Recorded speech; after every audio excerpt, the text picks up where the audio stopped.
Flash në Top Albania Radio. Informacionet kryesore të ditës. Përshëndetje, këto janë lajmet e orës 16. Përshëndetje. Kryeministri Edi Rama publikoi përgjigjen drejtuar presidentit Donald Trump lidhur me ftesën për të marrë pjesë në bordin e paqes, për të cilën thotë se së shpejti do t'i përcillet kuvendit të Shqipërisë për miratim. Sipas Ramës, paqja duhet të formsohet aktivisht, jo të pritet pasivisht, atë diskutohet pafundësisht në forume politike, teksa përreth globit jetë të pafajshme humbasin kotësisht çdo minutë.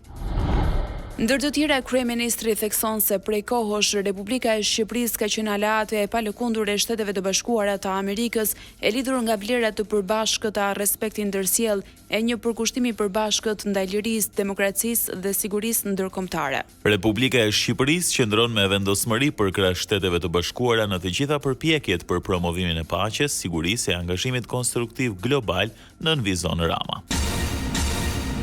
Shqipëria në bordin e paqes. Tauland Balla ju dërgon mesazh deputetëve socialist ku vën në dukje se pas miratimit nga qeveria, aderimi i vendit tonë në këtë bord do të kërkojë edhe ratifikime votim në kuvend. Balla informon se ky proces do të kryhet me procedurë të përshpejtuar në respekt të kushtetutës dhe rregullore së parlamentit sapo të vinë nga Këshilli i Ministrave. Ndoshta do të kemi nevojë për një seancë në ditët në vijim. Ju lutem merrni masa paraprakisht për prezencën. Top Albania Radio. Shqipëria në fazë kyçe të negociatave me Bashkimin Evropian me synimin për mbylljen e grup kapitujve deri më 2027. Krye negociatorja Majlinda Dhuka, Adea Pirdeni, ministre e Shtetit për Administratën Publike dhe Antikorrupsionin, dhe Toni Gogu, ministër për marrëdhëniet me Parlamentin.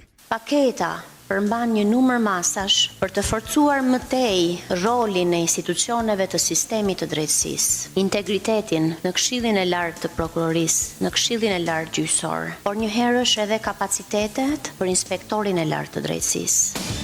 Fokusi kryesor është tek forcimi i parandalimit të korrupsionit, përtej ndëshkimit të korrupsionit, që sigurisht është një nga dimensionet e luftës kundër korrupsionit, por fokusi kryesor në këto 5 nisma ligjore është pikërisht vendosja e disa themeleve të standardeve europiane në legjislacionin shqiptar. Vendi është i opozitës për të përmirësuar këto ligje, për t'i debatuar dhe për të qenë bashkë me ne në europianizimin e kuvendit, shoqërisë shqiptare dhe të çdo institucioni. Dhe paralizës opozitare, ne do t'i kthehemi verdiktit të urtë të votuesit shqiptar, ku 83 mandatet janë mandatet të antarësimit europian. Kaosi në seancën plenare të 18 dhjetorit 2025 mbete në fuqi ndëshkimet për 6 deputet demokrat. Deri më 3 mars ndalohet hyrja në parlament për Flamur Nokën, Belind Këlliçin, Elda Hotin, Albana Vokshin, Kledis Balliun dhe Fidel Krekën. Sot në mbledhjen e byrosë së kuvendit, majoranca mbrojti ndëshkimet me argumentin se u rrezikua jeta për shkak të hedhjes së flakadanëve nga demokratët.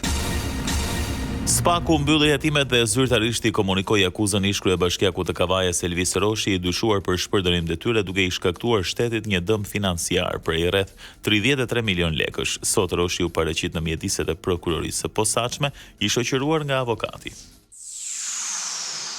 Lajmet në internet në adresën www.topalbaniaradio.com. Policia e Krujës dha detaje për ngjarjen e rëndë në aksin Thuman Kruj, ku gjatë një konflikti mbi fërkimin e pasqyrave të makinave dhe përparësinë në lëvizje u godit me sende të forta dhe humbi jetën një 57 vjeçar. Blut kapën dhe shoqëruan autorin e dyshuar si dhe shok të tij.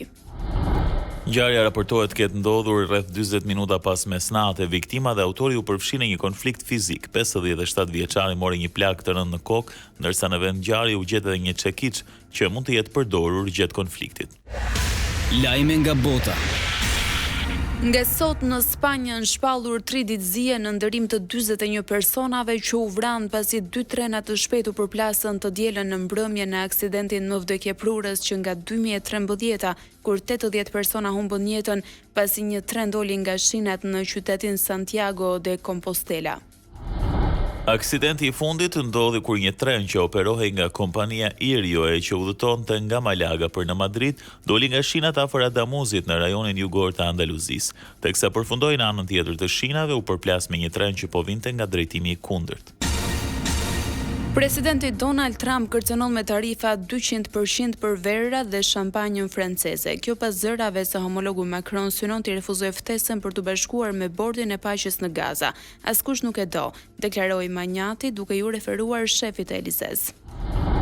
Por përgjigja e Macronit ishte e shpejtë e postuar nga vetë Trump në llogarinë e tij në rrjetet sociale. Miku im, le të darkojmë së bashku në Paris, thuhet në mesazhin nga Pallati Elizej, konfirmuar më vonë me një ftesë për Trumpin në samitin e jashtëzakonshëm të G7-s. Një stuhi është zakonisht e fuqishme e rrezatimit diellor, po i drejtohet tokës dhe pritet të ndikojë në komunikimet satelitore dhe saktësinë e sistemeve GPS. Stuhia është klasifikuar në nivelin S4 nga 5 shkallta shpërsis, duke u konsideruar si më e madhja e këtij lloji në mbi 2 dekada. Parashikimi i motit. Për sot vendi indikohet nga kushte atmosferike të paqëndrueshme, moti vijon me shtim të vranësirave dhe shirat që fillojnë në mbrëmje, në juglindje në lartësitë mbi 700 metra e në relievet malore, në lindje bie dëbor me intensitet të ulët. Temperaturat variojnë nga -9 në 10 gradë Celsius.